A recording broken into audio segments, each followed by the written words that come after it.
মোদি কিন্তু ইতিমধ্যে পালিয়েছে। হ্যাঁ, ককরোচ গ্যাংয়ের কথা বলছিলাম। এখন আবার সেই জুলাই মাসেই মোদি কিন্তু ইতিমধ্যে পালিয়েছে। মানে শেখ হাসিনা জুলাই মাসে পতন, আর শেখ হাসিনার কারণে এখন মোদিরও জুলাই মাসেই পতন। ছাত্র জনতার তুমুল আন্দোলনের মুখে এবার পদত্যাগ করতে বাধ্য হলেন নরেন্দ্র মোদী, এবং এক দফার বিষয়ে কি কি সিদ্ধান্ত নিয়েছে শিক্ষার্থীরা।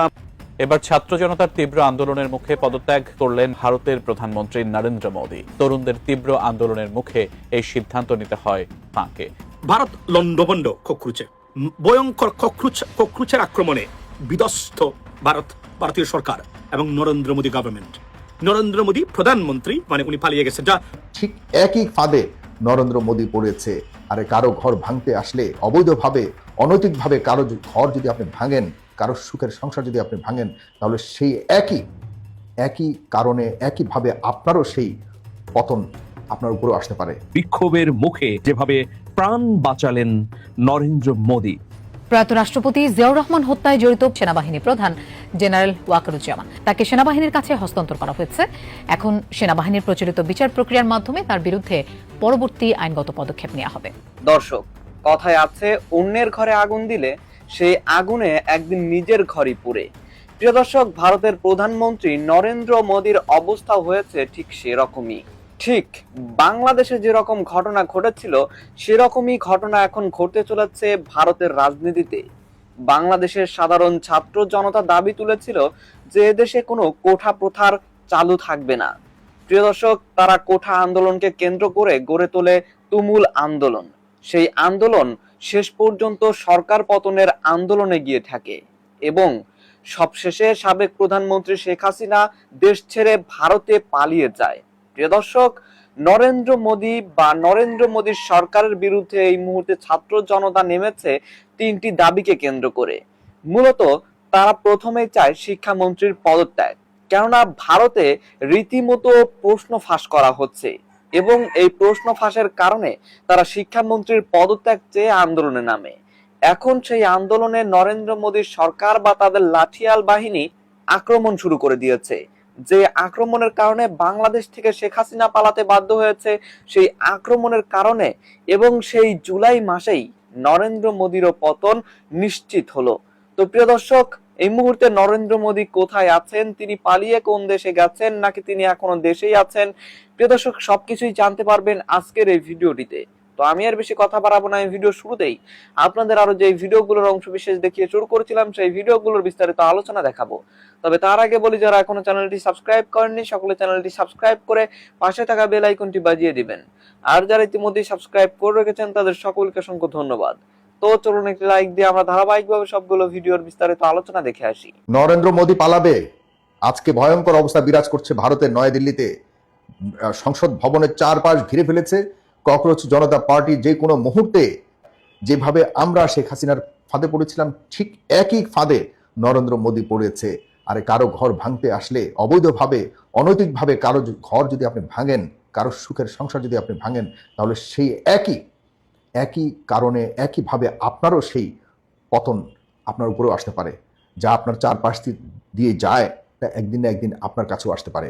এই ভারত আশপাশে যতগুলি দেশ আমাদের গণতান্ত্রিক দেশগুলি ছিল, সবগুলি দেশকে নিয়ন্ত্রণ এবং শোষণের নামে কিভাবে গণতন্ত্রকে সম্পূর্ণ পদদলিত করে শুধুমাত্র নিজের দেশের জন্য তারা, নিজেদের স্বার্থের জন্য তারা কাজ করেছে। আমাদের বাংলাদেশের 1971 সালের মহান স্বাধীনতার পর এই বাংলাদেশকে কখনোই স্বাধীনতার স্বাদ তারা নিতে দেয়নি।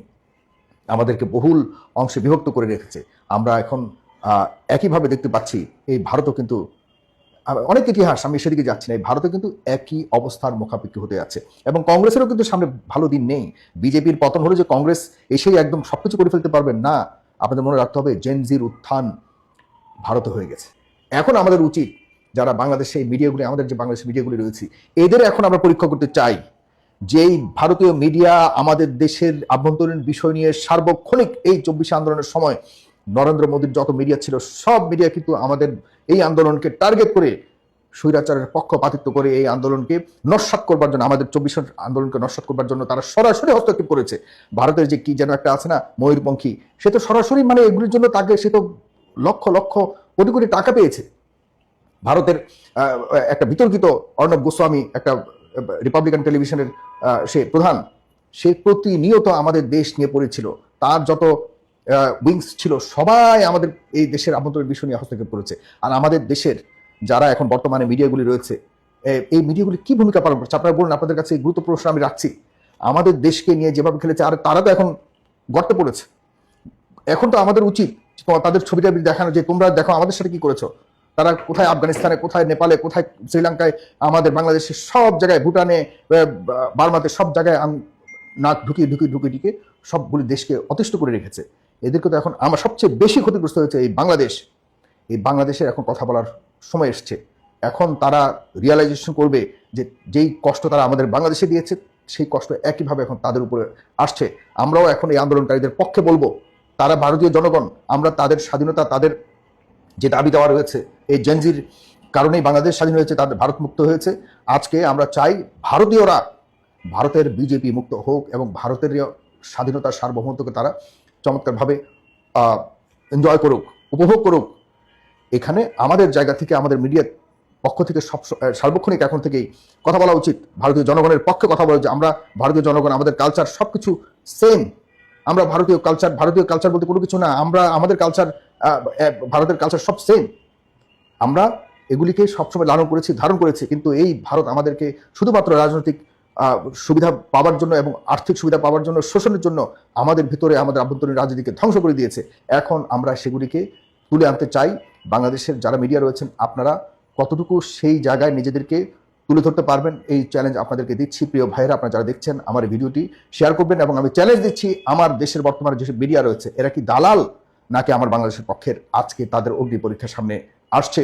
যেভাবে আমাদেরকে ভারতীয় মিডিয়া টার্গেট করে করে আমাদের গণতন্ত্রকে নস্যাৎ করবার চেষ্টা করেছে, আজকে আমাদের বাংলাদেশের মিডিয়ারা কি করে সেটা আমরা দেখতে চাই। প্রতিনিয়ত আপনারা কমেন্ট করবেন, প্রতিনিয়ত আপনারা জিজ্ঞাসা করবেন তাদেরকে যে তোমরা কি করছো, তোমরা আসলেই কি ভারতের দালাল, রয়ের দালাল, নাকি তোমরা বাংলাদেশের সার্বভৌমত্বের পক্ষের মিডিয়া? এই এখন বড় ধরনের চ্যালেঞ্জ তোমাদের পরীক্ষা তোমাদের সামনে এসছে। দর্শক, আমি আশা করছি আপনারা সকলেই অত্যন্ত মনোযোগ সহকারে সবগুলো ভিডিও দেখেছেন। এমনকি দর্শক, যদি এই ভিডিওগুলো সম্পর্কে আপনাদের কোনো মতামত থেকে থাকে তাহলে তো অবশ্যই জানাবেন। দর্শক, নিউজটি শেষ করছি এখানেই, ফিরছি পরবর্তী নিউজে নতুন কোনো টপিকে। আল্লাহ হাফেজ।